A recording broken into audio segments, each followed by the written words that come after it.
तो ये कहानी है विश्व की ऐसी दो खूंखार टीमों की जो कि किसी भी टीम को तहस नहस करने का दम रखती थी। लेकिन 12 मार्च सन 2006 के दिन कुछ ऐसा होता है कि ये दोनों टीमें आज तक भी उस दिन को नहीं भूल पाई। ये कहानी है ऑस्ट्रेलिया और साउथ अफ्रीका के बीच खेले गए 5 मैचों की वनडे सीरीज के निर्णायक मुकाबला जोहान्सबर्ग के मैदान में खेला जाता है, जहां दोनों टीमें के कप्तान मैदान में जाते हैं। जहां सिक्का उछाला जाता है, सिक्का कंगारुओं के पक्ष में गिरता है। कंगारू कप्तान रिकी पॉन्टिंग ने टॉस जीतकर पहले बल्लेबाजी करने का फैसला करते हैं। कंगारुओं की तरफ से सलामी जोड़ी के रूप में एडम गिलक्रिस्ट के साथ साइमन कैटिस की जोड़ी मैदान पर आती है। ओवर की चौथी गेंद पर एक शानदार चौका जड़ दिया, तो वहीं दूसरे ओवर की 5वीं गेंद पर एक शानदार चौका लगाकर अपने इरादे साफ जाहिर कर दिए थे। गिलक्रिस्ट जैसे बल्लेबाजों को रोक पाना साउथ अफ्रीका के लिए काफी बड़ा चैलेंज होने वाला था।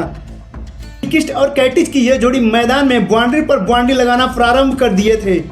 की टीम की तरफ से एक भी ऐसा ओवर नहीं जा रहा था कि जिसमें कंगारू बल्लेबाजों ने बाउंड्रीज न लगाई हो। गिलक्रिस्ट तेजी से अपने अर्धशतक की ओर बढ़ रहे थे और इसी बीच गिलक्रिस्ट ने इसी सिंगल के साथ गिलक्रिस्ट ने अपना अर्धशतक भी पूरा कर लिया। अपना अर्धशतक पूरा करने के बाद और भी आक्रामक बल्लेबाजी करना प्रारंभ कर दिए थे। इसी बीच गिलक्रिस्ट ने पारी का पहला छक्का भी जड़ दिया। उसकी अगली गेंद पर गिलक्रिस्ट कैच आउट हो जाते हैं। गिलक्रिस्ट ने 55 रनों की एक विस्फोटक पारी खेल डाली थी। गिलक्रिस्ट के आउट होते ही साउथ अफ्रीकी खिलाड़ी जश्न मना रहे थे क्योंकि गिलक्रिस्ट खतरनाक होते जा रहे थे।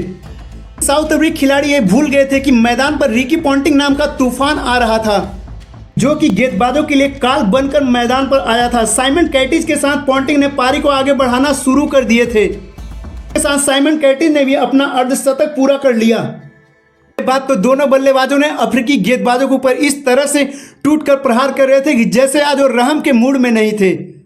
मैदान पर चौके और छक्कों की भरमार हो रही थी, तो दूसरी ओर पॉन्टिंग भी अपने अर्धशतक की ओर बढ़ रहे थे और इसी बीच पॉन्टिंग ने गेंद को उठाकर मारा और गेंद सीधा 6 रनों के लिए चली गई। इसी के साथ पॉन्टिंग ने अपना अर्धशतक भी पूरा कर लिया।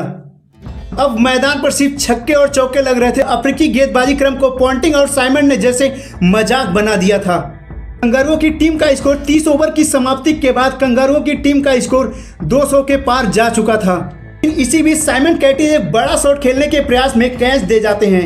साइमन कैटिस ने 79 रनों की एक बेहतरीन पारी खेल डाली थी। कंगारुओं की टीम के स्कोर को 216 रनों तक पहुंचा दिए थे, लेकिन पॉन्टिंग को जरा सा भी फर्क नहीं पड़ रहा था। अब मैदान पर पॉन्टिंग का साथ देने माइक हसी आ गए थे। आते ही अफ्रीकी गेंदबाजों के ऊपर कहर बनकर टूट रहे थे। दोनों बल्लेबाजों ने तेजी से अपने अर्धशतक की पार्टनरशिप कर डाली थी और पॉन्टिंग ने भी अपने शतक के करीब आ गए थे। इस सिंगल के साथ पॉन्टिंग ने भी अपना शतक पूरा कर लिया। पॉन्टिंग ने मात्र 70 गेंदों में 100 रनों की एक विस्फोटक पारी खेल डाली थी। देखते ही देखते माइक हसी ने भी अपने अर्धशतक के करीब आ गए थे। तो देखते ही देखते माइक हसी ने भी अपना अर्धशतक पूरा कर लिए थे। पॉन्टिंग तो सिर्फ मैदान पर छक्कों की बरसात कर रहे थे, तो दूसरी ओर हसी भी बड़ा शॉट खेलने के प्रयास में कैच दे जाते हैं और वो भी पवेलियन वापस लौट रहे थे। माइक हसी ने 81 रनों की एक विस्फोटक पारी खेल डाली थी और अपने टीम के स्कोर को 374 रनों तक पहुंचा दिया था। लेकिन अब मैदान पर पॉन्टिंग का साथ देने एंड्रू साइमन आ गए थे। दो बल्लेबाजों ने अफ्रीकी गेंदबाजों को आड़े हाथे लेते हुए उन पर करारा प्रहार करना प्रारंभ कर दिए थे। रिकी पॉन्टिंग की विध्वंसक पारी की बदौलत कंगारुओं की टीम ने विश्व का सबसे बड़ा स्कोर खड़ा कर दिया था, जिसे देख दुनिया का कोई भी शख्स ये नहीं कह रहा था कि ये मैच साउथ अफ्रीका जीत भी पाएगा। 50 ओवर की समाप्ति के बाद कंगारुओं की टीम ने 434 रनों का विशाल टारगेट साउथ अफ्रीका के सामने खड़ा कर दिया था। क्योंकि साउथ अफ्रीका बड़े मैचों में अक्सर चूक कर जाती थी, यही वजह थी कि साउथ अफ्रीका टीम को सभी चोकर्स कहकर बुलाते थे। लेकिन आज कुछ ऐसा होने वाला था कि कल्पना किसी ने कभी नहीं की थी। कंगारू टीम कई बार विश्व विजेता बनने के बाद भी, लेकिन आज उनके साम्राज्य को तहस नहस करने के इरादे से साउथ अफ्रीका की टीम मैदान पर उतरी थी। साउथ अफ्रीका की तरफ से कप्तान ग्रीन स्मिथ के साथ बोल्टा की सलामी जोड़ी मैदान पर आती है। 434 रनों का लक्ष्य का पीछा करना आसान तो नहीं होने वाला था। पारी के दूसरे ही ओवर में बोल्टा आउट होकर पवेलियन वापस लौट रहे थे। अब मैदान पर ग्रीन का साथ देने हर्षल गिब्स मैदान पर आ गए थे, जिन्होंने मैच से पहली रात इतनी शराब पी थी कि वो अभी भी नशे में थे। इतिहास गवाह है कि एक सरफिरा व्यक्ति ही इतिहास को ध्वस्त करता है। हर्षल गिब्स ने ग्रीन के साथ मिलकर पारी को आगे बढ़ाना प्रारंभ कर दिए थे। अब दोनों बल्लेबाजों का प्लान साफ था कि हमें हर गेंद को बाउंड्री के बाहर पहुंचाना है। देखते ही देखते दोनों बल्लेबाजों के बीच 50 रनों की पार्टनरशिप हो जाती है। अफ्रीकी फैंस जश्न मना रहे थे और दोनों बल्लेबाजों ने अपने पारी को सिर्फ एंजॉय कर रहे थे, क्योंकि लक्ष्य तो बहुत ही बड़ा था। इसी बीच हर्षल गिब्स ने इसी सिंगल के साथ अपना अर्धशतक भी पूरा कर लिया, तो दूसरी ओर कप्तान ग्रीन स्मिथ भी कहां पीछे रहने वाले थे। इसी चौके के साथ स्मिथ ने भी अपना अर्धशतक पूरा कर लिया था। अब दोनों बल्लेबाजों ने कंगारू गेंदबाजों के ऊपर पलटवार करना प्रारंभ कर दिए थे। अफ्रीकी टीम के बल्लेबाजों ने कंगारू गेंदबाजों के ऊपर छक्के और चौकों की बारिश कर रहे थे, लेकिन इसी बीच साउथ अफ्रीका के कप्तान ग्रीन स्मिथ 55 गेंदों में 90 रन बनाकर टीम का साथ छोड़ चुके थे। अपनी टीम के स्कोर को 190 रनों तक पहुंचा दिए थे। अब मैदान पर बल्लेबाजी करने एबी डिविलियर्स आ गए थे, लेकिन गिब्स तो अपने नशे में चूर कंगारू गेंदबाजों की कब्र खोद रहे थे। देखते ही देखते गिब्स अपने शतक के करीब आ गए थे और इसी शॉट के साथ गिब्स ने अपना शतक भी पूरा कर लिया। गिब्स तो और भी आक्रामक बल्लेबाजी करने लगे थे, तो अपने गेंदबाजों का बदला कंगारुओं से शूज समेत लेना प्रारंभ कर दिए थे। दूसरी ओर एबी डिविलियर्स ने एक शानदार छक्का जड़ दिया, लेकिन उसकी अगली ही गेंद पर डिविलियर्स की पारी का अंत हो जाता है। डिविलियर्स ने मात्र 14 रन बनाकर पवेलियन वापस लौट रहे थे, लेकिन गिब्स तो आज रुकने का नाम ही नहीं ले रहे थे। गिब्स तो मैदान पर छक्के और चौके की बारिश कर रहे थे, लेकिन इसी ओवर में गिब्स ने गेंद को उठाकर मारा और गेंद सीधा फील्डर के हाथों में जा समाई।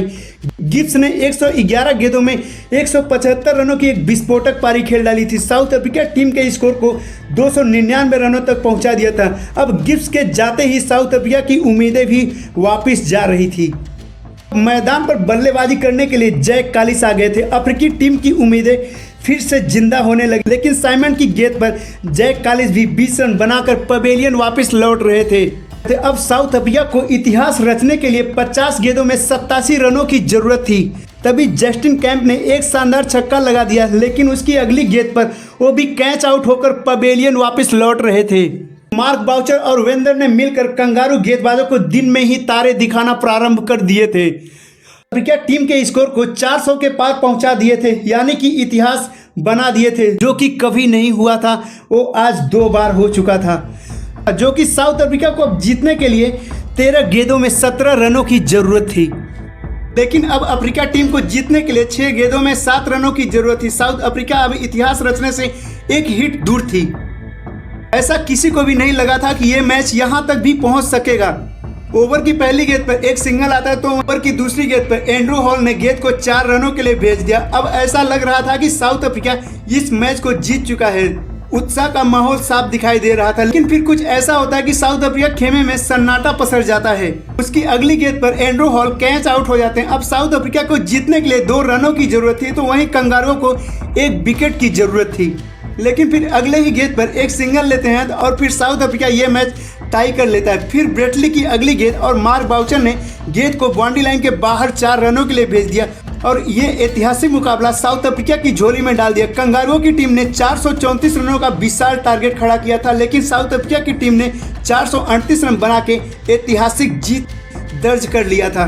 दोस्तों वीडियो पसंद आए तो प्लीज लाइक करना, चैनल पर पहली बार आए तो सब्सक्राइब जरूर कर लेना। वीडियो देखने के लिए धन्यवाद। जय हिंद, वंदे मातरम।